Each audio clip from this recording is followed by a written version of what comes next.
Qui a tort, qui a raison? Craignos ou Bedos? Bedos ou Craignos? Celui qui craint tout ou celui qui ne craint rien? Celui qui a peur de son ombre ou celui qui va plus vite que son ombre? Tout insoumis que tu es ou que je suis préfère avoir tort avec Bedos que raison avec Craignos. Donc peut-être pour attester par là que ce n'est pas la peur qui est contestée, mais le pouvoir qui ne cesse de nous attrister. Et Craignos a peur. Et Bedos a aussi peur, mais de la peur. Alors, lequel est dans l'erreur?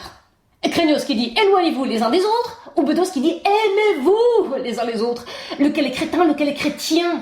« Délivrez-vous » nous dit Craignos, « enivrez-vous » nous dit Bedos.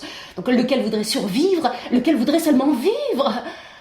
Oh, on a la trouille ou on s'en bat les couilles, dirait Bourvil et De Funès dans La Grande Vadrouille. Faut-il engraisser la loi comme Craignos ou transgresser la loi comme Bedos? Qui louer, qui blâmer? La prudence d'un Craignos ou l'arrogance d'un Bedos? Le premier nous paraît inhibé, avec des désirs refoulés. Le second nous paraît exalté, avec des lois bafouées. Et notre choix serait vite fait si la vérité n'était pas plus complexe et moins réflexe. Vous voyez, Craignos est expérimental. Bedos est sentimental. Et si j'étais sceptique, je ne dirais pas que le premier est plus dogmatique que le second, ni que le second est moins pathétique que le premier. Leur angoisse n'est pas la même. Mais elle revient au même, vivre et ne pas mourir. Alors pour l'un, c'est la recherche de la vérité, pour l'autre, la recherche de l'intensité. Donc, sacré dilemme, se préserver ou, eh bien, s'éclater, prévenir le danger ou vivre dangereusement. Lequel mérite notre assentiment, Craignos ou Bedos? Le Covid ou le vide? Soyons sérieux et passons aux aveux.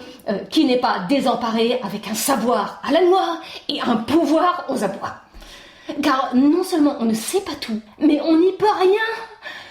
Et cette incertitude remet au goût du jour notre profonde solitude.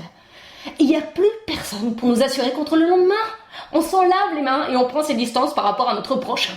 Donc pas besoin d'oracle pour songer au destin, pas besoin d'être malin pour ne pas croire au miracle. Car il ne peut y avoir de vaccin contre le destin. La forza del destino, comme le suggérait l'opéra de Verdi.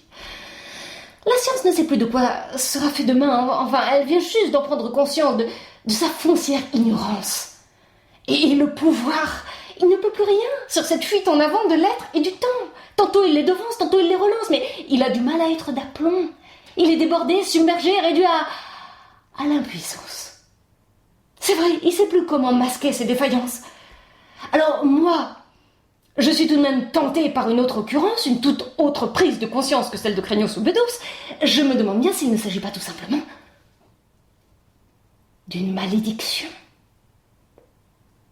qui est en train de s'abattre sur tout notre pouvoir de décision. La terre qu'on dérange peut-être, ou le ciel qui se venge peut-être. Et dans un cas comme dans l'autre, le Covid nous signifie que nous ne sommes pas les maîtres du jeu. Peut-être même qu'aux yeux de Dieu, nous ne sommes que des traîtres, qui ne savent pas ce qu'ils prétendent savoir. Ils ne peuvent pas ce qu'ils prétendent pouvoir.